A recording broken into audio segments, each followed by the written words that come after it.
WWDC concluded about 2 weeks ago, and we're almost 3 weeks after the main event. And I think Apple teased us a little bit for future products that will come during the next year and beyond. So here's what I found during WWDC. Apple started the event with iOS. The first feature that Apple showed off was the customizable home screen. What stood out to me was the new font you can choose between.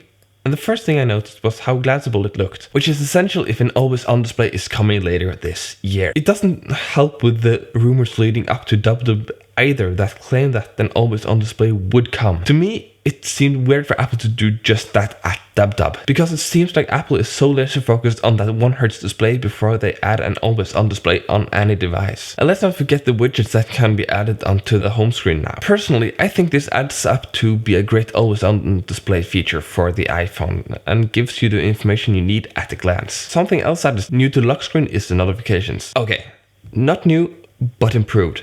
So what's the big deal with the notifications on the lock screen then? By now, you probably know that the notifications are appearing at the bottom of the screen.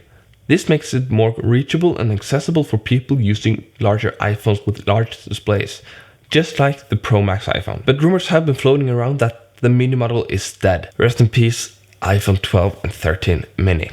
That means there's a new size for the iPhone 14 line coming this year.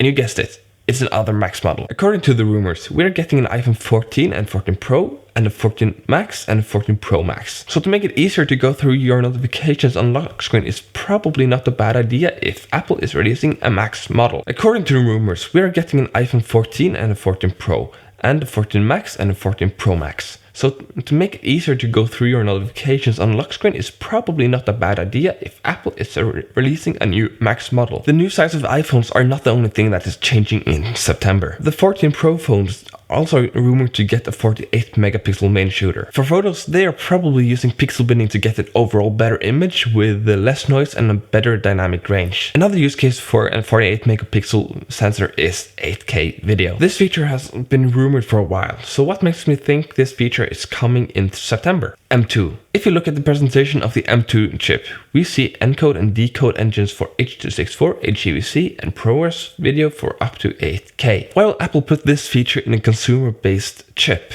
if they're not going to utilize it? And why do consumers need 8K video? So many questions and so few answers. Although I know the benefit of 8K video in a professional production environment, I have no way to imagine how as consumers can utilize 8K. The last hint, if you would call it that I saw at WWDC this year was the new CarPlay. I think this is an awesome update with multiple automakers on board with this new version of CarPlay. This new version can take over your whole infotainment system in your car and is run by the iPhone you are using. You can customize the gauges in CarPlay and you can choose what to see behind the steering wheel. This is great and all, and I'm excited to try it out, but what is up with the car interiors? Are these sketches for Project Titan? Probably not.